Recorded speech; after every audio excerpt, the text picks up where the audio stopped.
The most welcome aspirant. तो स्वागत है आपका आपके एस लर्निंग क्लासेस में। I hope all of fine and working good.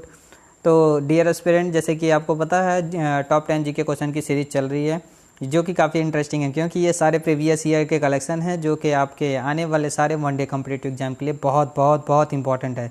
ये सारे क्वेश्चन मतलब कि जो एग्ज़ाम में पूछे गए हैं, बस वही सारे क्वेश्चन हैं। तो इसे आप ध्यान से देखिए और इसे वीडियो को लाइक कीजिए और दोस्तों से शेयर कीजिए। तो चलिए शुरू करते हैं आज का पहला क्वेश्चन। तो पहला क्वेश्चन क्या है? Which one of the following local name of Mohenjodaro. Mohenjodaro का स्थानीय नाम इनमें से कौन सा है? ठीक है, तो पहला क्या दिया है? Mount of dead. Mount of dead दिया गया है। माउंट ऑफ डेड का मतलब क्या होता है? माउंट ऑफ लिविंग दिया है। Mount of living, mount of living का मतलब क्या होता है? जीवितों का टीला। और दूसरा क्या दिया है? स्केल्टन माउंट, इसका मतलब होता है कंकालों का टीला।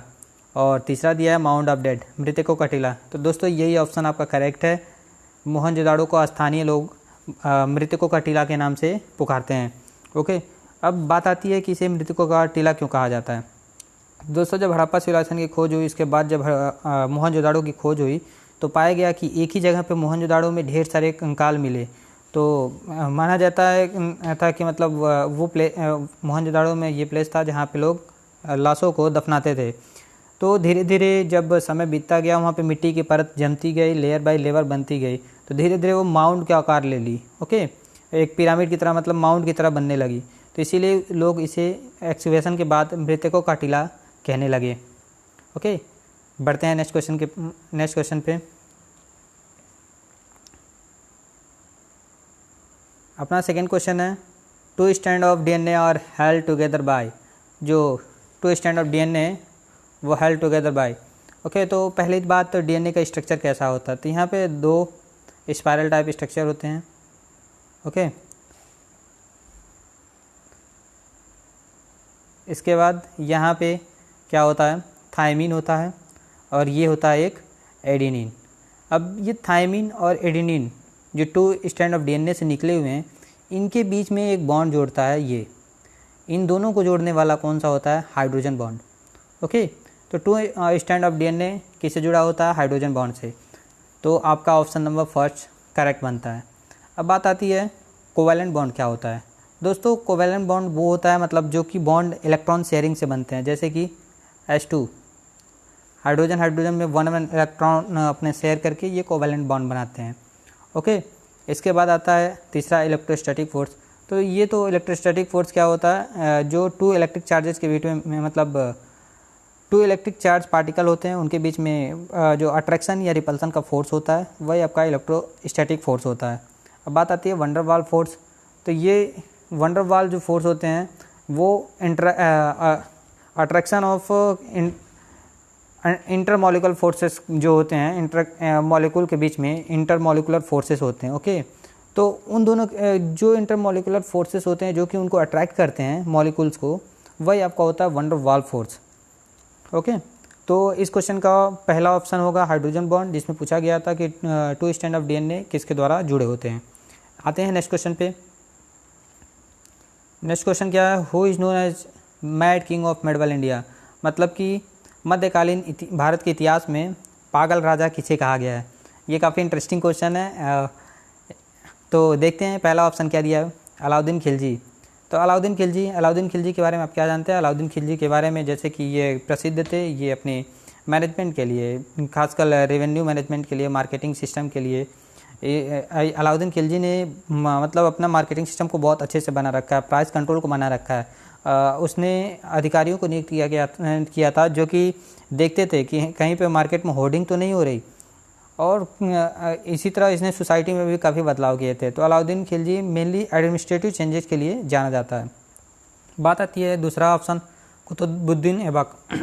कुतुबुद्दीन ऐबक, तो कुतुबुद्दीन ऐबक जो है ये पहला रूलर ऑफ दिल्ली सल्तनत है। ओके, ये पहला रूलर है दिल्ली सल्तनत का। साथ ही साथ इसने स्लेव डायनेस्टी की स्थापना की थी, कुतुबुद्दीन ऐबक। तो ये इसके लिए जाना जाता है। गियासुद्दीन बलबन ये महान जो हैं, इन्होंने ईरानियन थ्योरी को काफ़ी प्रमोट किया था। इनका मानना था कि जो सुल्तान है वही गॉड का रिप्रेजेंटेटिव है पृथ्वी पे। ओके, गियासुद्दीन बलबन। तो इसके बाद आता है चौथा मोहम्मद बिन तुगलक। यही जो मध्यकालीन भारत में हैं इन्हीं को पागल राजा कहा जाता है। ओके, ऐसा क्यों? मोहम्मद बिन तुगलक ढेर सारे एक्सपेरिमेंट किए थे, ओके, जो कि अक्सर फेल होते थे। इनके जो आइडिया थे वो तो बहुत अच्छे थे, लेकिन वो काम नहीं कर पाते थे।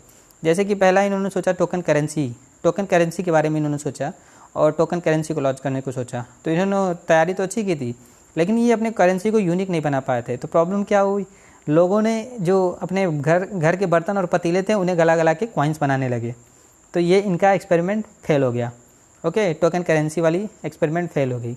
और दूसरा इन्होंने क्या किया, इन्होंने दिमाग लगाया, दिल्ली इनका कैपिटल था, तो इन्होंने सोचा कि अगर डेक्कन पे राज करना है, डेक्कन को भी कंट्रोल करना है, साउथ को, जो कि काफ़ी फर्टाइल लैंड है, तो हमें अपनी कैपिटल को शिफ्ट करना होगा। कैपिटल को शिफ्ट करके हमें दौलताबाद जाना होगा। ओके, दौलताबाद जो देवगिरी है वो सेंटर में पड़ता है, इंडिया के सेंटर में। तो इन्होंने ये दिमाग लगाया, लेकिन ये तो ठीक था, लेकिन इन्होंने क्या किया, इसे ज़बरदस्ती किया। ओके, जैसे कि इनकी जो प्रजा थी दिल्ली में, इन्होंने क्या किया, सबको ऑर्डर पास कर दिया कि आपको जाना ही जाना है देवगिरी में, आपको देवगिरी में जाना है।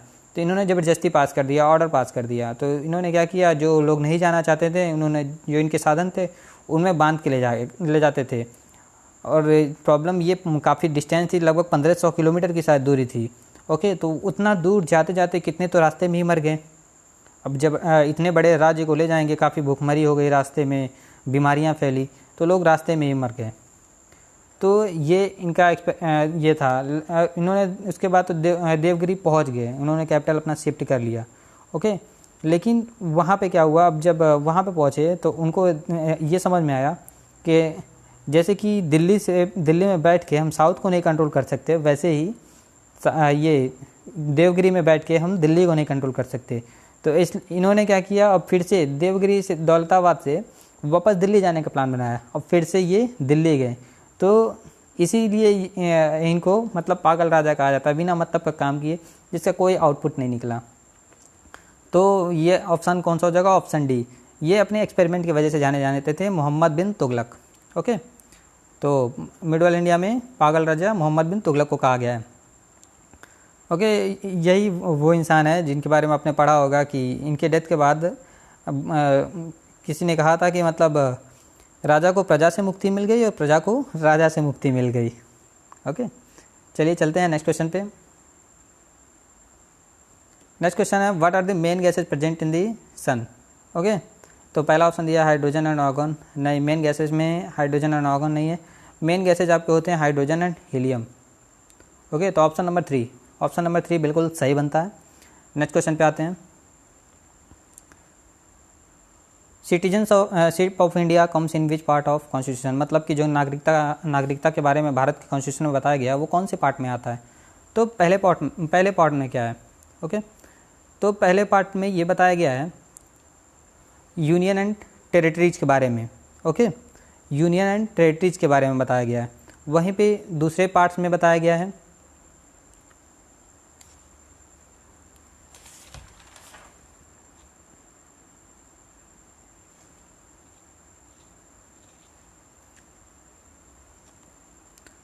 पहले में बताया गया यूनियन एंड टेरिटरीज, और दूसरे पार्ट में बताया गया सिटीजनशिप।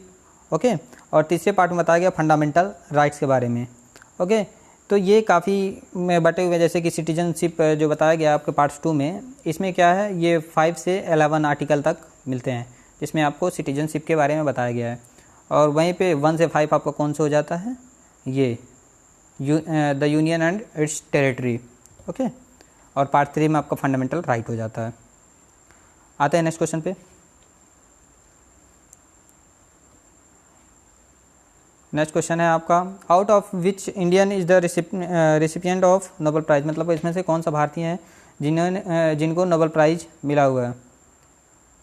तो मदर टेरेसा, इनको भी मिला हुआ है। यहाँ पे जैसे कि क्वेश्चन ये था, out of which Indian the recipient of Nobel prize in the field of economics.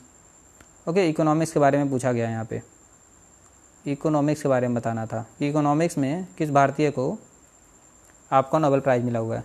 तो मदर टेरेसा को नोबेल प्राइज़ पीस मिला हुआ है। रविंद्रनाथ टैगोर को इन्होंने मिला गया नोबेल प्राइज़ लिटरेचर के लिए। और अमर्त्य सेन, ये जो भारतीय हैं, इनको मिला है इकोनॉमिक्स में आपका नोबेल प्राइज़। ओके, ये भारतीय हैं जिनको इकोनॉमिक्स में नोबेल प्राइज़ मिला गया है। तो इसके बाद आते हैं नेक्स्ट क्वेश्चन पे।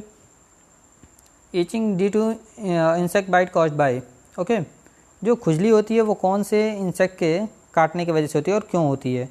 तो ये दोस्तों जो खुजली होती है वो फॉर्मिक एसिड प्रेजेंट होने की वजह से, किसी इंसेक्ट में फॉर्मिक एसिड प्रेजेंट है तो अगर वो काटेगा तो आपको ईचिंग होगी। जैसे कि आपने देखा होगा चींटी, एंट जो एंट होता है इसके काटने से भी आपको ईचिंग होती है। ओके, ये बाइट करता है तो आपको ईचिंग होती है क्योंकि एंट में होता है फॉर्मिक एसिड।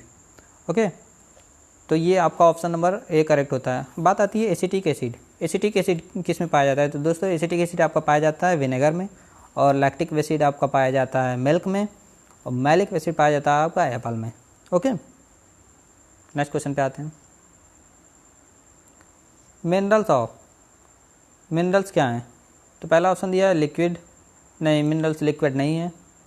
तीसरा दिया है गैसेज नहीं है। ऑल ऑफ दी दूसरा ऑप्शन दिया inorganic solid, yes inorganic solid होते हैं मिनरल जो हैं, इनऑर्गेनिक सॉलिड होते हैं। ओके, आपको ध्यान में रखना है कि मिनरल्स क्या होते हैं, इनऑर्गेनिक सॉलिड होते हैं, कंफ्यूज नहीं होना है। नेक्स्ट क्वेश्चन, ड्राई आइस क्या है, सॉलिड वाटर है, नहीं सॉलिड वाटर नहीं है, solid CO2, yes option number B correct बनता है। जो सॉलिड कार्बन डाइऑक्साइड होता है वही आपका क्या होता है, ड्राई आइस होता है। इसे याद रखना है, ये बार बार एग्जाम में पूछे गए हैं, बहुत इंपॉर्टेंट क्वेश्चन है। डिहाइड्रेटेड आइस नहीं, तो आपका option number second solid CO2। Okay, carbon dioxide जो सॉलिड फॉर्म में होते हैं। नेक्स्ट क्वेश्चन पे आते हैं।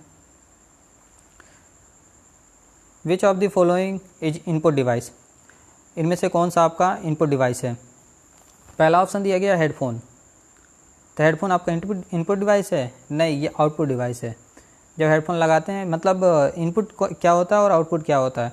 जब आप डाटा प्रोवाइड करते हैं कंप्यूटर को, ओके, तो वो इनपुट होता है जिसे आप प्रोवाइड करते हैं, और जिसे आप आउटपुट लेते हैं मतलब डाटा लेते हैं, चाहे साउंड इफेक्ट कोई सा लेते हैं, तो वो आपका हो जाता है आउटपुट। जैसे कि हेडफोन है, आप हेडफोन अपना लगा के गाना सुन सकते हैं, म्यूजिक देख सकते हैं, एजुकेशनल वीडियो देख सकते हैं, तो वो आपको आउटपुट मिलता है, डाटा आपको हेडफोन के द्वारा बाहर आता है। इसी तरह प्रिंटर से आप आउटपुट होता है, इसी तरह स्पीकर आपका आउटपुट होता है। वहीं पे माउस आपका इनपुट होता है, इससे आप डाटा प्रोवाइड करते हैं। ओके, कंप्यूटर को डाटा प्रोवाइड करते हैं, तो ये इनपुट होता है माउस। तो दोस्तों इस तरह से टॉप 10 क्वेश्चन जीके का सीरीज आकर ख़त्म होता है। फिर मिलते हैं आपसे नए और नेक्स्ट वीडियो में बिल्कुल फंटास्टिक कॉन्सेप्ट के साथ। तो दोस्तों मिलते हैं आपसे नेक्स्ट वीडियो में। अपना ख्याल रखिए और वीडियो को शेयर कीजिए और चैनल को सब्सक्राइब कीजिए। Thank you.